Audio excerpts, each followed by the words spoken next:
You know, it is one of those things where once you take stances that are unpopular, you become sort of unpopular in certain segments.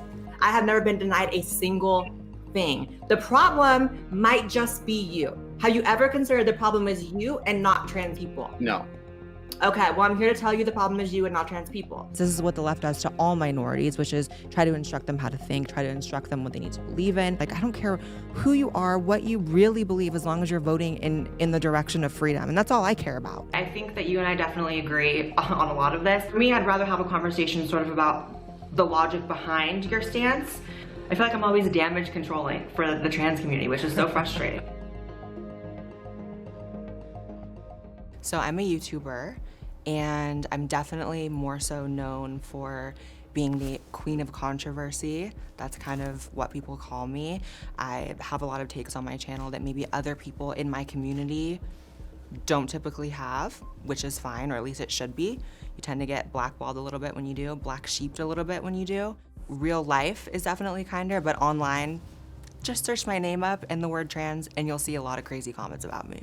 Trans sports, that's probably the one I've taken the most heat for, is feeling as though it isn't fair for trans women to compete in sports with biological women, at least in the overwhelming majority of cases. I'm quite disappointed for the female athlete who will lose out on that spot. We're all about equality for women in sport, but right now that equality's been taken away from us. Weightlifters come up to me and say, like, what do we do? Like, this isn't fair, what can we do? And unfortunately, there's nothing we can do, because every time we try to voice it, we get told to be quiet. The strength trying tip, to go for trying the to double. go up, does pretty well, gets her on the ground. Now as you can see how her ground game goes. Alana McLaughlin! Even people who don't care about sports, you mention trans in sports, suddenly everyone has an opinion. And so do I, but it seems as if sometimes there's only one set of opinions that can be held, especially in my community. I was just a college student trying to go to school for computer science. I decided one day, after being fed up on my college campus of just inherently knowing that I couldn't share my beliefs with my peers or my professors without being ostracized, I said, let me take to the internet, let me make a YouTube video. I think I expected about 7 people to watch it, 5 being my family members. Woke up the next day, the video was going viral, and my life has changed dramatically ever since, and now I'm here. My first video was about feminism, which is funny because feminism used to be kind of like the centerpiece of online political discourse, and now it's a little less of a hot topic, but back then that was the topic to talk about if you wanted to get canceled. So I transitioned at 20. It was the best decision of my life. I would never take it back. It opened up so many opportunities in my life. Obviously, it was right for me as a person. My earliest memories in life, probably 4 or 5 years old, was feeling gender dysphoria. So it was a feeling that escalated throughout my entire life, and I fixed it. I think that sometimes as YouTubers, commentators, whatever you want to call it, we can maybe feel as though we're very much hated outside of our supporters, obviously, because online it's a lot of hate. But in reality, if I go to an LGBT bar, an LGBT part of town, I can't really walk more than 5 feet without people saying that they're thankful for my content, they've been inspired by it, they can't publicly agree with me, but they'll let me know on the side. Being trans is not an ideology, it's not a belief system, it's just an aspect of who I am. Not whole of who I am, an aspect of who I am. And so the idea that I have to hold certain political opinions, certain beliefs, just based on that factor, which really shouldn't matter, I've never understood that.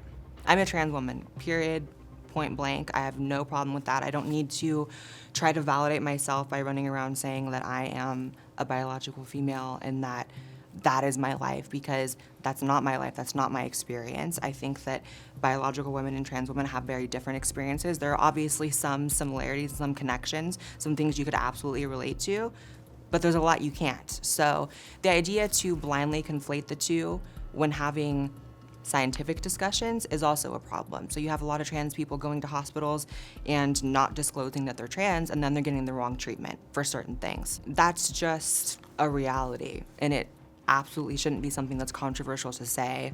Biological sex is not changeable. You can obviously live your life your way that you want. I'm an example of that. Gender dysphoria up until I think just a couple years ago was always listed as a mental disorder.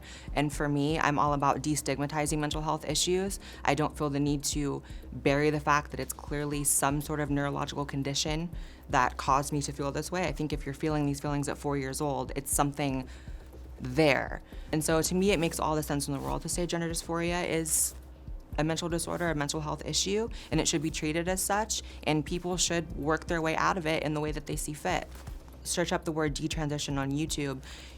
It's a growing number of young people who are facing this issue, who transition, end up regretting it. There's a very common narrative that they feel sucked into online discourse that maybe validates something in them that might not be so valid, which is those feelings of being trans. Obviously, detransitioners don't make up the entire trans community. There's plenty of people who transition and are happy about it. But the idea that we can only talk about the ones on the happy end of the spectrum, especially when there's kids doing it, I think is an issue. So I've made a point to interview a lot of them on my channel, and they're some of my most watched videos, some of the ones people find the most compelling, because you'll have a 16-year-old girl who removed her breasts, underwent testosterone, has a permanently deep voice because of it. And it's tragic, and they're definitely censored themselves. They're not allowed to tell their stories. They face a ton of backlash within the community, and that definitely needs to change. I think that a more general and all-encompassing discussion on this topic, especially because it's so complex, is what we need, not censorship of one side or the other. I think that there is a phenomenon that happens sometimes, not all the time, but sometimes, with parents of trans kids, that it becomes their identity to an extent, that them being the parent of a trans child is suddenly, you see it in a lot of them, they have online personas because of it. That can lead to maybe an unhealthy attachment towards their kid being trans, and if that feeling happens to change, the parents might not be as willing to allow it to change. There was a documentary called Transhood, I believe, on HBO recently. And there was a boy who, from the age of, I think, 5 or 6, wanted to wear dresses like the color pink. By the time he turns 10, he said, actually, Mom and Dad, I'm a boy, I don't want to be a girl. And the mother would not let it go. The mother actually went into a depression because the child wasn't trans. So as opposed to just supporting your child on their journey they're on regardless, it can't become their own journey. And that happens sometimes. I think there's a certain inclination to only talk about the success stories of trans people, that once you transition, your life is set and you're happy and everything's great, when in reality, for me, transitioning was the jump off. It was like, I'm gonna get this over with, and then I'm gonna move on to building a career, having a family, building a real life. There's life after transition, and that's never discussed really. Permanently altering your body is much more of an adult decision. I get hundreds of emails a day, and as long as I'm getting hundreds of emails from people saying that they made a mistake, that they regret it, that all of that, I'm probably gonna be more inclined to believe it should be done as an adult, or at least in the very late teen years at the very minimum. But you have 12-year-olds going on puberty blockers. They tend to not develop in a way that is needed to have an actual sex change. Jazz Jennings is an example. She has a reality show. She's a young trans girl, and there's nothing against her. I think she's a great person, and I think she's cool. But because of her going on medication so young, they couldn't even give her the sex change she wanted all her life because she didn't develop to the point where that was possible. They took me to the doctor when I was 3 years old, and she held up 2 dolls. One doll was a girl and had girl parts, and one doll was a boy and had boy parts. And she said, which do you have right now? And I pointed to the boy doll. And then she said, which do you want? And I pointed to the girl doll.